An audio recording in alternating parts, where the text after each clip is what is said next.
नमस्कार, स्वागत है आपका बीटीवी न्यूज में। आपके साथ मैं हूं सना और आइए खबरों की शुरुआत से पहले एक नजर डाल लेते हैं इस वक्त की हेडलाइंस पर। नगर निगम जनसुनवाई में पहुंची 21 शिकायतें, अधिकांश शिकायतें रहीं अतिक्रमण से संबंधित। कोर्ट के निर्देश के बाद नेशनल हाईवे से अतिक्रमण हटाने की गई कार्यवाही, अंधमुख बाईपास के निकट कार्यवाही के चलते मचा हड़कंप।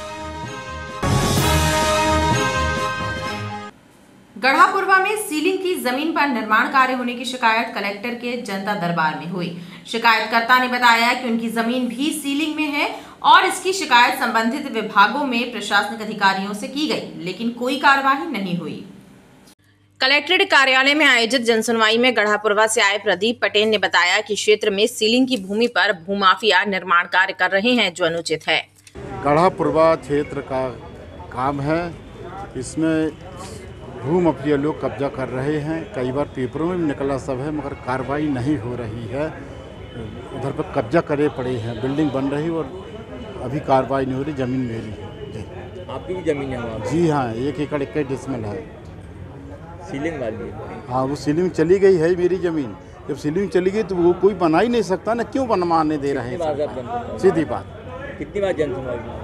कई बार लगातार आया हूँ, 2022 से लगातार कैसे अभी तक आ रहा हूँ। बोले कार्रवाई हो जाए, कोई कार्रवाई नहीं हो रही। जनसुनवाई में जबलपुर जिला वेयर हाउस एसोसिएशन के सदस्यों ने भी एक पत्र देकर बताया कि पिछले 2 वर्षों से उन्हें मूंग, चना और उड़द एवं गेहूं, धान का भंडारण शुल्क प्रदान नहीं किया गया है।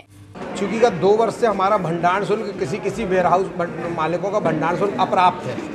अच्छा, स्थिति ऐसी हो रही कि बैंकों से हमें पुनः नोटिस मिल रहे हैं और हमारी स्थिति आर्थिक स्थिति अत्यंत गंभीर होती जा रही है। पहला बिंदु ये था।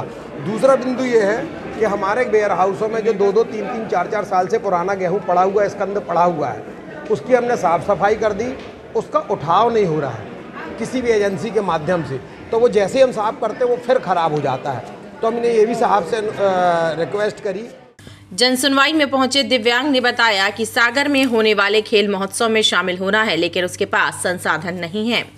सर, हमारा एमपुटी फुटबॉल टीम हमारा चयन हुआ है सागर में, जिसमें हमारे 7 और 1 का स्क्वाड जाता है, प्लस 3 ऑफिशियल रहते हैं। ऐसे करके 12 लोगों का स्क्वाड अब जो चक्री दादरी हरियाणा खेलने जाएगा। तो उसके लिए हमारे पास एमपुटी सब खिलाड़ी हैं जिनके कोई के पैर नहीं है और किसी के हाथ नहीं है, लेकिन इनके पास इक्विपमेंट की कमी है। तो उस इक्विपमेंट लेने के लिए हम सर के पास आए थे, तो अपर कलेक्टर मैडम ने आश्वासन दिया है कि सब व्यवस्था वो कर देंगे। जनसुनवाई में आए आवेदकों ने शिकायतों का जल्द से जल्द निराकरण करने की मांग की है।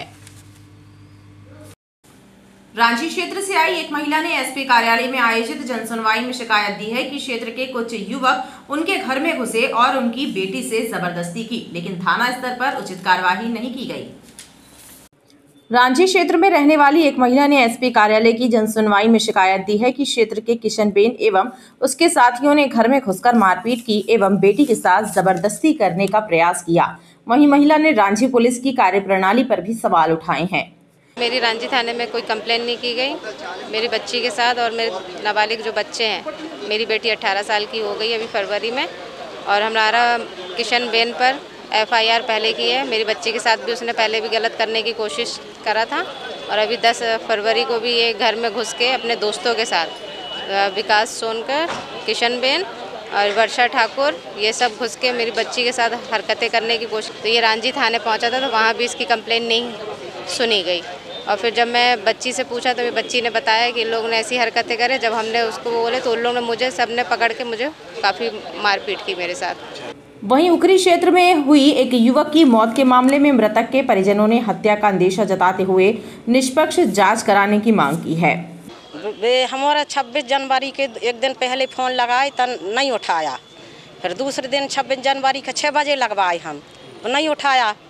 फिर आधा घंटा बाद यानी भाई बेनी झारिया ने फ़ोन लगाया उसी के मोबाइल से, खत्म हो गए यानी आ जाओ, वो मुँह नहीं बोलता है। और फिर जो लोग पहुँचे तो भी तो उधर 3 बहनी भी मिली। जगह आप क्या चाह रही हो, क्या होना चाहिए? हमको न्याय मिलना चाहिए। आपको क्या शंका है? उसी की शंका है, उसी ने करा, एक दफ़ा और मारा था उसको, तो वो आ गया था, फिर बुलाई है, और फिर वही ऐसे ही करती रही। वहीं माड़ोताल से आई लक्ष्मी साहू ने बताया कि एक व्यक्ति को व्यवसाय के लिए 4.5 लाख रुपए दिए थे, लेकिन वो पैसे लेकर गायब हो गया। विधवा हूँ, और मेरी बेटी की तबीयत ख़राब है। आज 25 साल से दवाई चल रही, इलाज चल रहा। उस व्यक्ति को मालूम था कि इनकी लड़की की तबीयत ख़राब रहती है, इसको कभी भी आवश्यकता पड़ जाती है, बेहोश हो जाती है। लेकिन उसने बोला कि हम 2-3 महीने में पैसे आपके लौटा मतलब वापस कर दें, मदद कर दो, पार्टनर बना लो। तो हमने बोला चलो मेरे बच्चे को भी व्यवसाय मिल जाएगा, उसका धंधा पानी नहीं चलता है, इसलिए हमारा लड़का भी रोजी रोटी से लग जाएगा। जिसके कारण उसको हम लालच में आके पैसा दिए कि कम से कम 2 वक्त की रोटी नसीब होगी, क्योंकि मेरे पास भी कोई काम धंधा नहीं है, मेरी भी हिम्मत नहीं पड़ती और मानसिक विकलांग है, उससे मैं बहुत परेशान हूँ। कितना पैसा दे चुकी हैं आप? उसको हम 3 बार में 50-50 और 1 बार में 3 लाख रुपए दिए, 4.5 लाख। 62,000 रुपये वो ही है, 4.5 में आएगा ना 62। अब उससे मैं 4 महीने से जब मांगने लगी पैसा, आजकल देता हूँ 15 दिन की मोहलत, 15 दिन की मोहलत। अब वो गायब हो गए हैं, घर छोड़ के, घर भी बीच गया उनका और बीवी बच्चे उनके घर में हैं। शुक्रवार से मोबाइल ऑफ है और थाने में जा चुकी, शिकायत किए। तिलवारा क्षेत्र के एक युवक ने तिलवारा थाना पुलिस पर आरोप लगाते हुए शिकायत दी है। मैंने पान टपरा खोला था, मैं पहले आपराधिक मामले थे मेरे, पूरे आपराधिक मामले मेरे ख़त्म हो चुके हैं। उसके बाद में टीआई मैडम ने मैंने टपरा खोला तो वो टपरे की ताला चाबी लगा के ले गई और बोल रही तुम छोटी जात के हो, टपरा नहीं चला सकते हो यहाँ तिलवारा घाट में। तो नहीं तो क्यों, किस वजह से वो कर रही है? फालतू में परेशान कर रहे हैं सर, पैसे मांगती हैं, 10,000 चाहिए, 20,000 चाहिए। सर मैं पान टपरे से कितना कमा के दूंगा? कौन मांगता है? टीआई मैडम स्वयं मांगती हैं और 3-4 पुलिस वाले हैं, धर्मेंद्र सोनी है, शशांक पुलिस वाला है, अनिल परिहार है, ऐसे करके 6-7 पुलिस वाले हैं। कौन सा थाना है? तिलवारा थाना है। क्या चाहते हो आप? और बेमतलब में गाड़ी उठा के ले जाते हैं सर, मतलब मुझे प्रताड़ित कर रहे हैं। क्या चाहते हो, क्या चाहते हो? सर मैं टपरा खोलना चाहता हूँ, अच्छा जीवन जीना चाहता हूँ, लेकिन नहीं जीने दे रहे हैं। एडिशनल एसपी सूर्यकांत शर्मा ने बताया कि जन सुनवाई में आई शिकायतों का निराकरण करने संबंधित अधिकारियों को निर्देश दिए हैं।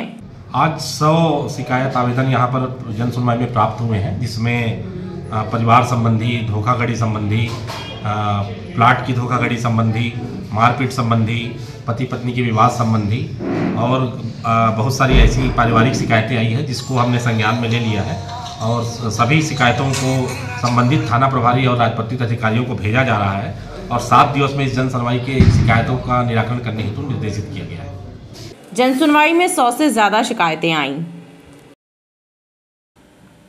न्याय पाने के लिए नगर निगम के कर्मचारियों को भी जन सुनवाई में गुहार लगाना पड़ रही है। एक कर्मचारी ने शिकायत की है कि पदोन्नति सिर्फ उन्हीं को मिलती है जो कोर्ट से आदेश करा कर लाते हैं। जो कोर्ट नहीं जा पाते हैं वह पात्र होते हुए भी प्रमोशन को तरसते रहते हैं। नगर निगम की जन सुनवाई में इस सप्ताह कुल 21 शिकायतें पहुंची, जिनमें अधिकांश शिकायतें अतिक्रमण शाखा और भवन शाखा से संबंधित रहीं। खास बात यह है कि नगर निगम के कर्मचारियों को भी न्याय पाने के लिए जनता दरबार में गुहार लगाना पड़ रही है। कर्मचारी का कहना है कि पात्र होने के बाद भी पदोन्नति नहीं दी जा रही है। हमसे 12-12 साल, 13-13 साल जूनियर लोगों को यहाँ पर वरिष्ठ स्वास्थ्य निरीक्षक और स्वास्थ्य निरीक्षक और अन्य ऊंचे पदों पर पदासीन किया जा रहा है। अगर नहीं मानते तो क्या कोर्ट जाएंगे? मैं फिर नगर निगम के मजबूरी हमारी, हम अपने हक और अधिकार की लड़ाई के लिए कोर्ट जाना पड़ेगा। यहाँ पर अभी वर्तमान में जो जन सुनवाई अधिकारी हैं आरपी मिश्रा जी, वो भली भांति जानते हैं, है ना, कि किस कारण से उनने मेरा अभ्यावेदन निरस्त किया है।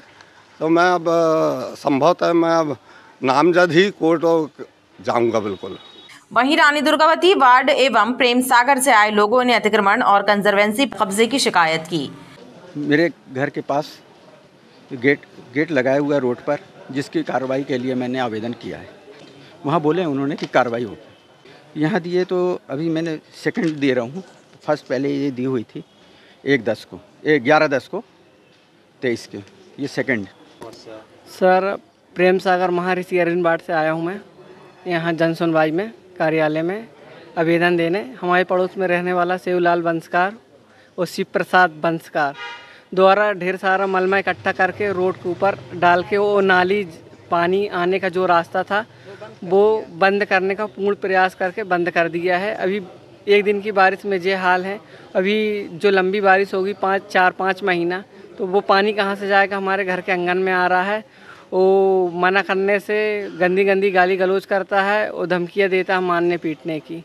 गढ़ा फाटक और बेलबाग से आए 2 शिकायतकर्ताओं ने भी अवैध निर्माण की शिकायत की। मैं कंजरवेशन नाली निर्माण के लिए ऊपर अवैध निर्माण किया जा रहा है, तो उसके लिए शिकायत दर्ज कर चुका हूँ, लेकिन अभी तक कोई शिकायत में सुनवाई नहीं हो रही। वो कहा जा रहा है कि ये भवन निर्माण का काम है, वो कहता है अतिक्रमण का काम है, और फिर क्या कहा जा रहा है कि ये हमारा काम नहीं है, फिर राजस्व का काम है। यानी यहाँ से वहाँ दर घुमाया जा रहा है, कोई निर्णय नहीं ले रहा है कि हमको करना क्या है। इसके लिए उन्होंने कहा कि आप राजस्व विभाग में जाइए, वहाँ से पटवारी RI वो सीमांकन करके बताएंगे वो नाली हमारी है कि नहीं है। तो हर ने कहीं नगर निगम के आपके पास कुछ भी नहीं है, तो कुछ संदर्भ में इसमें कुछ पता नहीं है। उन्होंने फिर घुमा दिया कि आप कलेक्टर ऑफिस में चले जाएँ जन सुनवाई में। मैं करीब 2022 से आ रहा हूँ, ये तीसरे कमिश्नर साहब बैठे हैं आगे। इसमें अभी तक कोई कार्रवाई नहीं हुई। एक तो नजूल की ज़मीन पे मकान बना हुआ है, और नजूल की ज़मीन पे करीब नक्शा जो पास है 290 स्क्वायर फुट नीचे, 290 ऊपर पास है, ग्राउंड फ्लोर फर्स्ट फ्लोर, लेकिन सेकंड फ्लोर थर्ड फ्लोर तक बना हुआ है, और जो करीब 1000 फुट में बना हुआ है। इसकी ओर कोई ध्यान नहीं दे रहा है। इसके नगर निगम ने एक बार आदेश भी कर चुके तोड़ने के, साथ में मैं जाके जांच करके कि उनको 3 नोटिस लिख ले, उसका आज तक उन्होंने कोई जवाब नहीं दिया है ना। इस पे हम चाहते हैं कि नेचुरल जो सच्चाई है उस पर कार्रवाई हो। सभी शिकायतों पर सुनवाई करते हुए अपर आयुक्त RP मिश्रा ने आवेदकों को उचित कार्यवाही का भरोसा दिलाया है। किसान आंदोलन के मद्देनजर जिले के कुछ किसान नेताओं की गिरफ्तारी के विरोध में संयुक्त पिछड़ा वर्ग मोर्चा के द्वारा घंटाघर में प्रदर्शन करते हुए राष्ट्रपति के नाम एक पत्र जिला प्रशासन को सौंपा गया। संयुक्त पिछड़ा वर्ग मोर्चा के सदस्यों ने घंटाघर में विशेष प्रदर्शन करते हुए किसान नेताओं की गिरफ्तारी पर आपत्ति जताई। उन्होंने कहा कि जबलपुर जिले के कृषक नेताओं ने सार्वजनिक तौर पर ना तो दिल्ली में होने वाले किसान आंदोलन में शामिल होने की घोषणा की थी और ना ही यहाँ के कृषकों को उकसाया था, फिर भी पुलिस के द्वारा उन्हें हिरासत में ले लिया गया है। मोदी सरकार होश में आओ, होश में आओ। आप देखिए गुंडे मवाली की तरह आप पेश आ रहे हो, 151 की कार्रवाई कर रहे हो, आप जेल भेज दे रहे हो सामान्य व्यक्ति की तरह, और ये सारी सब कुछ जो है ऊपर के इशारे पे हो रहा है। हम ये चाहते हैं कि पर्याप्त लोकतांत्रिक व्यवस्था जैसी है वैसी व्यवस्था हो, संवैधानिक व्यवस्था हो, संविधान से छेड़छाड़ ना हो, अधिकारी जैसा काम करें, लोग जो है निडरता के साथ रहें, भयमुक्त वातावरण बने। लेकिन ये भययुक्त वातावरण बना रहे हैं, और मुझे लग रहा है कि ये यहाँ का बहरहाल नहीं है, समूचे देश में इनने किसान आंदोलन की पिछले समय जिनने अगुवाई करी है, सारा पूरा देश सील कर दिया है। और एक बात मुझे बताते हुए खुशी हो रही कि उसके बाद भी किसान आंदोलित है, उनके हक और अधिकार की लड़ाई को लेके दिल्ली में वो सकते में है, डर में है, भय में है, तो किसान इसका मुँह तोड़ जवाब देगा। हम सारे लोग आज उसी बात का चिंतन कर रहे हैं, आगामी रणनीति बनाएंगे। ये रिहाई करें तो, रिहाई ना करें तो, अब हम सारे लोग भी जेल जाने के लिए तैयार हैं। अचानक में जब कोई व्यक्ति ये घोषणा भी नहीं कर रहा, कोई आपके पास प्रमाण नहीं है कि हम दिल्ली जा रहे, तो आपने किस बुनियाद पर उन्हें गिरफ्तार किया गया? ये किस तरीके का हिटलर शाही शासन है कि किसी भी व्यक्ति को कभी भी कहीं पर से भी उठा लिया जाएगा, और आपको मनमाफिक जो उनकी इच्छा होगी कि नहीं, आपको हमें ये संदेह है इसलिए आपको उठाया जा रहा है। चाहते हो आप? तो हम लोग कानून का राज, संवैधानिक व्यवस्था के तहत ये देश चले, ये इस तरीके की व्यवस्था हम चाहते हैं। संयुक्त पिछड़ा वर्ग मोर्चा द्वारा ज्ञापन दिया गया है, कुछ 151 की कार्रवाई की गई, तो उससे संबंध में है, माननीय महामहिम जी को संबोधित ज्ञापन है। क्या इन लोगों ने हाथ लगाया, किस वजह से? अब ये आवेदन में ये है कि इनके द्वारा गैर कानूनी रूप से 151 कार्रवाई की गई इस संबंध में। इसके लिए क्या करेंगे प्रयास? अब मूलतः हम संबंधित ऊपर भिजवा देंगे वरिष्ठ अधिकारियों। प्रदर्शन के दौरान पिछड़ा वर्ग मोर्चा के सदस्यों ने राष्ट्रपति के नाम एक पत्र जिला प्रशासन को सौंपा है। सामुदायिक पुलिसिंग एवं पुलिस की कार्यप्रणाली समेत महिलाओं के कानूनी अधिकारों से संबंधित जानकारी हासिल करने कॉलेज की छात्राओं के दल ने SP कार्यालय का भ्रमण किया। इस दौरान पुलिस अधिकारियों ने छात्राओं को कई महत्वपूर्ण बातें बताई। निजी कॉलेज की छात्राओं का दल भ्रमण के लिए SP कार्यालय पहुंचा और पुलिस अधिकारियों से मुलाकात कर पुलिस विभाग की कार्यप्रणाली एवं सामुदायिक पुलिसिंग के बारे में जानकारी हासिल की। खास बात ये रही कि पुलिस अधिकारियों ने छात्राओं को उनके कानूनी अधिकारों के बारे में भी बताया और साथ ही शहर में घटने वाले अपराधों की रोकथाम में समाज के जिम्मेदार नागरिकों की भूमिका निभाते हुए पुलिस की मदद करने के लिए प्रेरित किया। हम लोग यहाँ पे सोशल एक्टिविटीज़ के खिलाफ कैसे हमारी जागरूकता हो, हमारी ये समझने के लिए यहाँ पे आए हुए हैं और यहाँ पर हमें बहुत अच्छे से समझाया जा रहा है कि हम लोग अपनी सुरक्षा और अपने समाज की सुरक्षा को कैसे आगे बढ़ाएं। सामाजिक सुरक्षा की जिम्मेदारी सिर्फ पुलिस की नहीं है, सभी की जिम्मेदारी है। इसलिए माता गुजरी की MSc मैथमेटिक्स की छात्राएं अपनी शिक्षिकाओं के साथ यहाँ आई हुई हैं। जन सुनवाई के अवसर पर पुलिस की अपराध नियंत्रण के साथ साथ समाज में जो जिम्मेदारी की भूमिका है अभी जानने आई हैं। घरेलू हिंसा अधिनियम, मीडिएशन एक्ट 2023, न्याय प्रणाली एवं अन्य सुरक्षा संबंधी जानकारी यहाँ छात्राओं को दी जा रही है। किस तरह की जानकारी इनको आपने दी? विवाह अधिनियम, विवाह के उपरांत आने वाली समस्याएं, छात्र जीवन में आने वाली समस्याएं, समाज के प्रति हमारा क्या दृष्टिकोण होना चाहिए, ये समाज सुरक्षित कैसे होगा, भय मुक्त समाज, हिंसा मुक्त परिवार, देश के लिए खुशहाल किस तरह से छात्राओं का भविष्य हो सकता है, इसके बारे में यहाँ पर जानकारी दी गई है। इस दौरान पुलिस अधिकारियों ने छात्राओं को पुलिस हेल्पलाइन समेत कुछ अन्य महत्वपूर्ण नंबर भी उपलब्ध कराए। नर्मदा जयंती पर गौरी घाट, भेड़ा घाट, तिलवारा घाट, सरस्वती घाट एवं लम्हेटा घाट में लाखों की संख्या में श्रद्धालु पहुंचेंगे। इसके मद्देनजर होमगार्ड एवं SDRF द्वारा सुरक्षा के लिहाज से इंतजाम किए जा रहे हैं। इसमें मोटर बोट के साथ बचाव उपकरण लेकर होमगार्ड के जवान तैनात रहेंगे। नर्मदा जयंती पर नर्मदा तटों पर लाखों श्रद्धालुओं की भीड़ उमड़ेगी और इसके मद्देनजर तटों पर सुरक्षा के लिहाज से होमगार्ड एवं SDRF के 45 से ज्यादा जवान तैनात किए जा रहे हैं। इसके अलावा मोटर बोट सुरक्षा उपकरणों के साथ मौजूद रहेगी जो किसी भी प्रकार की आपदा के वक्त उपयोग में आएगी। साथ ही मोटर बोट से पेट्रोलिंग भी की जाएगी। आगामी 16 फरवरी को आयोजित किए जा रहे नर्मदा जन्मोत्सव के पर्व पर होमगार्ड एवं SDRF टीम द्वारा पर्याप्त रूप से सुरक्षा व्यवस्था की जा रही है। इसमें हमारे द्वारा गौरी घाट, तिलवारा घाट और सरस्वती घाट पर मोटर बोट की टीम तैनात की जाएगी, जिसमें SDRF का बल रहेगा। इसके साथ ही हमारे द्वारा जो अन्य नर्मदा नदी के घाट हैं वहाँ पर होमगार्ड का सुरक्षा बल जो है तैनात किया जा रहा है, जिसमें पर्याप्त तौर पर सुरक्षा उपकरण और बचाव सामग्री हमारे द्वारा रखी जाएगी। एग्रीकल्चर पंप को सोलर एनर्जी पंप में कन्वर्ट करके किसानों को दिन के वक्त सिंचाई करने के लिए बिजली उपलब्ध कराने की दिशा में जिला प्रशासन द्वारा पहल की जा रही है। इसके लिए जिला प्रशासन द्वारा फरवरी के अंतिम सप्ताह में किसान जागृति शिविर का आयोजन किया जाएगा। किसानों को दिन के वक्त भी फसलों की सिंचाई के लिए बिजली उपलब्ध कराने के लिए अब सोलर एनर्जी का सहारा लिया जाएगा। कलेक्टर दीपक कुमार सक्सेना ने बताया कि सोलर पंप लगाने से किसानों को काफी राहत मिलेगी और उन्हें रात के वक्त पंप चालू करने की समस्या से भी निजात मिलेगी। अभी कुछ दिन पहले किसान संघ के लोग मेरे पास आए थे और उन लोगों ने सबसे बड़ी परेशानी अपने सामने जो रखी थी वो ये थी कि रात में बिजली जब मिलती है उनको, उस समय उनको दिक्कत जाती है कि वो शिफ्टिंग होती रहती है बिजली की। तब हमने चर्चा में उनके सामने ये प्रस्ताव रखा था कि यदि वो अपने एग्रीकल्चर पंप जो है उसको यदि वो सोलराइज करा लेते हैं तो फिर उनको दिन में बिजली सोलर के पंप के माध्यम से मिलने लग जाएगी। तो उससे वो लोग काफ़ी सहमत हुए थे और उन्होंने कहा था कि साहब इस संदर्भ में कोई डेमॉन्स्ट्रेशन करवा दें, कोई प्रदर्शनी करा दें, जो कंसर्निंग लोग हैं लगाने वाले उनके साथ बातचीत वगैरह करा दें। तो हमने इस तरह का एक प्लान तैयार किया है और फरवरी मंथ के लास्ट वीक में जो हम एक किसान जागृति शिविर के नाम से एक डेमॉन्स्ट्रेशन इसका रखेंगे कि कैसे एग्रीकल्चर पंप को सोलराइज पंप में कन्वर्ट किया जा सकता है, उससे किस तरह के फ़ायदे हो सकते हैं। जो कंसर्निंग कंपनियां हैं जो इंडिया में काम कर रही हैं, हम उनसे भी रिक्वेस्ट कर रहे हैं कि वो भी इसमें पार्टिसिपेट करें, किसानों को जानकारी दें ताकि किसानों को जो है कॉम्पिटिटिव रेट पे जो है वो सोलर पंप मिल सके। किसानों को सोलर एनर्जी के बारे में जानकारी देने के लिए फरवरी के अंतिम सप्ताह में किसान जागृति शिविर का आयोजन किया जाएगा।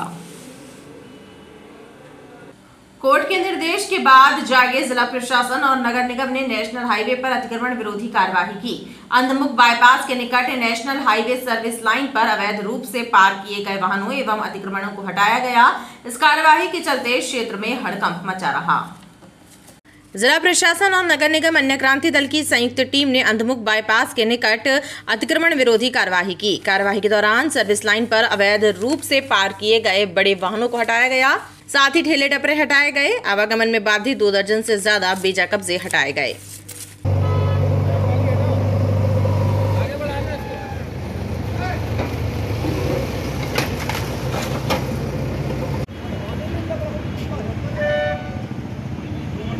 नगर निगम की टीम लगी हुई है, प्लस पुलिस एवं राजस्व प्रशासन की पूरी टीम लगी हुई है। इसमें लगातार कार्रवाइयाँ चलते रहती हैं हमारी तरफ से। लगभग हमने लास्ट वीक भी इसमें पूरी कार्रवाई करी थी। एक्चुअली क्या है, यहाँ पर पूरे जो ट्रक आते हैं, जो परिवहन है, नेशनल हाईवे है, तो यहाँ पर लोग सर्विस रोड में अपने ट्रक खड़े करके निकल जाते हैं। मेनली उसमें आवागमन का काफ़ी समस्या होती है, उसको ही हम लोग अलग करवा रहे हैं। माननीय उच्च न्यायालय में एक PIL की याचिका है, जनहित याचिका चल रही है, जिसमें तरुण कुमार आनंद इसमें पिटिशनर हैं। यहाँ अंधमुख बाईपास चौराहे पर सर्विस रोड को लेकर के और अंधमुख बाईपास के आसपास को लेकर के याचिका दायर की गई है, जिसके परिपालन में आज जिला प्रशासन से तहसीलदार गोरखपुर और नगर निगम कमला और पुलिस बल की उपस्थिति में अंधमुख बाईपास के आसपास चौराहे के आसपास अतिक्रमण हटाने की कार्रवाई की जा रही है। साथ ही अवैध रूप से पार्किंग जो भारी वाहन है, इन पे चालानी कार्रवाई भी हो रही है और इन्हें हटाए भी जा रहे हैं। अतिक्रमण विरोधी कार्यवाही के चलते क्षेत्र में हड़कंप मचा रहा। मोटरसाइकिल के साइलेंसर से बम जैसी आवाज निकालने वाले बाइकर्स पर पुलिस ने शिकंजा कसना शुरू कर दिया है। चौराहे चौराहे इस तरह के बाइकर्स की धरपकड़ की जा रही है। मोटरसाइकिल के साइलेंसर को मॉडिफाई कराकर धमाकेदार आवाज निकालने वाले बाइकर्स की अब खैर नहीं। पुलिस कप्तान के निर्देश पर एक स्पेशल अभियान शुरू किया गया है। ऐसे बाइकर्स की धरपकड़ की जा रही है और चौराहे चौराहे चेकिंग पॉइंट लगाए गए हैं। पुलिस अधीक्षक महोदय के आदेश पर जो भी जबलपुर ज़िले में जो भी वाहन बिना नंबर के या अमानक नंबर पे चल रहे हैं और जो भी बुलेट मॉडिफाइड साइलेंसर यूज़ कर रहे हैं या पटाखे जला रहे हैं, उनके विरुद्ध कार्रवाई करने के आदेश प्राप्त हुए थे, जिसके संबंध में आज कार्रवाई करते हुए एक बुलेट पकड़ी गई है और इस पर चालानी कार्रवाई पकड़ी गई। जो भी बुलेट जो हैं जो मॉडिफाइड साइलेंसर यूज़ कर रहे हैं और जो भी अमानक नंबर चल रहे हैं, चाहे वो 2 पहिया हो या 4 पहिया, उनके विरुद्ध लगातार कार्रवाई की जा रही है। पुलिस का कहना है कि बिना नंबर प्लेट वाले वाहनों पर भी चालानी कार्यवाही की जा रही है। एक दिन कॉलेज नहीं आए छात्र छात्राओं को 3 दिन की छुट्टी पर भेज देने से बवाल मच गया। मामला कांचघर के पास स्थित शासकीय ललित कला महाविद्यालय का है, जहां देर तक हंगामा मचा रहा। एक दिन कॉलेज ना जाना छात्र छात्राओं के लिए इतनी परेशानी का कारण बना कि उन्हें 3 दिन की छुट्टी दे दी गई। कॉलेज पहुंचे इन छात्र छात्राओं के लिए कॉलेज के गेट बंद कर दिए गए। प्राचार्य ने फरमान जारी किया कि अब छुट्टी मनाएं। ये मामला कांचघर बर्न कंपनी के पास स्थित शासकीय ललित कला महाविद्यालय का है। BFA के करीब 1 दर्जन से ज्यादा छात्र छात्राओं को प्रवेश से वंचित कर दिया गया है। इस दौरान गेट पर बवाल मचा रहा। बाकी सब सही है, सही। वहीं प्राचार्य ने अपनी सफाई में कहा कि ऑनलाइन क्लासेस जारी रहेंगी, छात्र छात्राओं का नुकसान नहीं होगा। ये सही नहीं है कि उनको प्रवेश परीक्षा के लिए नहीं दिया गया। प्रवेश आज रोका गया है क्योंकि पिछले 1 हफ्ते से परीक्षा के बाद लगातार उनको हिदायत दी जा रही थी टीचर्स के द्वारा कि महाविद्यालय में उपस्थिति सुनिश्चित करें। हम सभी जानते हैं कि यह रेगुलर नियमित शिक्षण संस्थान है और इसमें पार्ट टाइम जो लोग आते हैं उनके लिए हमको अटेंडेंस मेंटेन करना, उनके परीक्षा परिणामों को गुणवत्तापूर्ण प्राप्त करना संभव नहीं होता है। अगर बच्चा घर पे ही रहता है तो हम उसको नहीं सिखा सकते। तो उपस्थिति के लिए एक ये कह सकते हैं प्रयास है और प्रेम से हम बोल चुके, डांट के हम बोल चुके, तो हमने कहा अब उनको हम अपनी तरफ से बोनस के 3 दिन दे देते हैं, जिससे कि वो ऑनलाइन पे अपने टीचर्स के साथ जुड़ेंगे और उनकी कक्षाएं ऑनलाइन संपन्न हो जाएंगी। तो शायद परीक्षा से या पढ़ाई से वंचित नहीं करना है, महाविद्यालय में फिजिकल प्रेजेंस से हम उनको वंचित करके ये एहसास कराना चाहते हैं कि आपकी उपस्थिति सशरीर आवश्यक है। बहरहाल पूरा मामला चर्चा का विषय बना हुआ है। बरगी विधायक के रिश्तेदार मयंक सिंह उर्फ गोलू के विरुद्ध आम आदमी पार्टी के नेता एवं जनपद सदस्य आनंद सिंह ने एसपी कार्यालय में शिकायत देते हुए आरोप लगाया कि मयंक सिंह के द्वारा किए जा रहे अवैध रेत उत्खनन की शिकायत करने पर उन्हें धमकाया जा रहा है। आम आदमी पार्टी के कार्यकर्ताओं ने एसपी कार्यालय पहुंचकर एक शिकायत सौंपी है और वर्गीय विधायक के रिश्तेदार मयंक सिंह पर आरोप लगाए हैं कि चुनावी रंजिश और अवैध रेत उत्खनन की शिकायत किए जाने पर वार्ड क्रमांक 16 से जनपद सदस्य आनंद सिंह को धमकी दी जा रही है, जो आप पार्टी के सक्रिय नेता हैं। आज हम लोगों ने आम आदमी पार्टी के जो प्रत्याशी थे हमारे बरगी विधानसभा के, और वो वर्तमान में जनपद सदस्य हैं, उनके जनपद सदस्य क्षेत्र में विधायक प्रतिनिधि के कुछ रिश्तेदार हैं जो रेत का अवैध उत्खनन कर रहे हैं, और रेत का अवैध उत्खनन करने के साथ साथ उनके जो गाड़ियाँ चल रही हैं रेत को जो ढुलाई निकाल के ले जाने वाली, उन गाड़ियों ने उस पाइपलाइन को तोड़ दिया जो इनके गाँव में बिछी हुई थी पानी की। पूरे पानी के पाइपलाइन टूटने के कारण इन्होंने बोला कि भाई पाइपलाइन उसको सुधरवा दो। तो कल जो है फ़ोन करके धमकी दी गई कि तुम ज़्यादा नेतागिरी ना करो, हम भाई तुम्हें नेतागिरी सिखा देंगे। तो ऐसे विधायक जी के रिश्तेदार और विधायक जी के संरक्षण में जो इनको मानसिक रूप से लगातार प्रताड़ित किया जा रहा था, तो उस संबंध में आज हम लोगों ने एसपी ऑफिस में आकर के ज्ञापन दिया। बरगी क्षेत्र के अंतर्गत के जनपद सदस्य आए थे, उनके द्वारा थाना बेलखड़ा के अंतर्गत एक रेत की खदान है और वो अवैध रूप से किया जा रहा है, ऐसा उनका आरोप है। और उस आरोप के शिकायत करने या उस पर जो है उनके द्वारा आपत्ति लेने पर उन्हें जान से मारने की धमकी दी जा रही है। इस संबंध में उनके द्वारा ज्ञापन दिया गया है और ज्ञापन संबंधित थाना के एसडीपी साहब को प्रेषित की गई है और वैधानिक कार्रवाई की। पुलिस ने इस मामले की जांच कर वैधानिक कार्रवाई करने का आश्वासन दिया है। संजीवनी नगर थाना पुलिस ने एक कार से 80 लाख रुपए बरामद किए हैं। पुलिस कार में सवार 3 लोगों से इस संबंध में पूछताछ कर रही है। इनमें छत्तीसगढ़ की रहने वाली एक महिला भी शामिल है।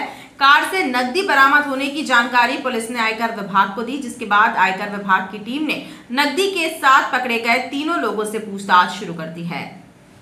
संजीवनी नगर थाना पुलिस ने हाईवे पर एक कार को रोककर तलाशी लेते हुए एक कार से 80 लाख रुपए नकदी जब्त की है। कार्यवाही के दौरान कार में छत्तीसगढ़ की रहने वाली एक महिला अंशु सिंह और जबलपुर निवासी शशांक खरे सहित कार ड्राइवर फैजान सवार था। पुलिस ने जब इनसे पूछताछ की तो उन्होंने कार में रखे बैग में 50 लाख रुपए होने की बात बताई। रकम को जब्त कर चौकी लाया गया और जब रकम गिनी गई तो नकदी 80,01,000 रुपए होना पाई गई। पुलिस ने इस संबंध में आयकर विभाग को जानकारी दी है, जिसके बाद आयकर विभाग की टीम भी मौके पर पहुंची। आयकर अधिकारियों ने इस संबंध में जांच शुरू कर दी है। वहीं पुलिस भी रकम के साथ पकड़े गए पुरुषों और महिला से पूछताछ कर ये पता लगाने में जुटी हुई है कि इतनी बड़ी रकम किस मकसद से और कहां से लाई जा रही है। रोकने के पश्चात उसमें एक महिला अंशु सिंह और 2 जेंट्स थे, एक शशांक खरे और एक फैजमान ड्राइवर था। तीनों व्यक्ति वहाँ बैठे हुए थे। बीच में बैग रखा हुआ था। बैग में रखा हुआ सामान हमने पूछा कि क्या रखा हुआ है, तो उसमें हेवा हवाली करते हुए हिकमत अमले से पूछताछ करने पर उन्होंने बताया कि 50 लाख रुपए इसमें रखे हुए हैं, जिसकी जो है तस्दीक करने के लिए हम उसको चौकी लेकर के आए हैं। और बैग में जो है उसकी चाबी लाख लगा हुआ था, तो चाबी गुमना बताई और फिर हमने उसको पंचनामा तैयार करके जो है उसको बैग को खुलवाए और उसकी काउंटिंग की गई है। तो काउंटिंग पर से जो 80,01,000 रुपए उसमें मिले और उसी समय हमने तत्काल जो है इनकम टैक्स के अधिकारियों को बुला लिए हैं। तो बुलाने के पश्चात जो है हमने जब्ती की कार्रवाई किए हैं उसमें और इनसे पूछताछ अभी जारी है।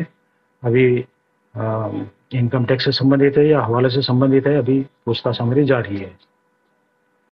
पुलिस की माने तो जिस बैग से रकम बरामद हुई है, महिला ने उस बैग की चाबी खो जाने की बात पुलिस को बताई थी। जब पुलिस ने बैग को पंचनामा करने के बाद खोला तो उसमें रकम बरामद हुई। पुलिस को संदेह है कि ये पैसा हवाला का हो सकता है। इस संबंध में आयकर विभाग और पुलिस की टीम पड़ताल कर रही है और खबरों का सिलसिला लगातार जारी रहेगा। आप देखते रहिए BTV न्यूज।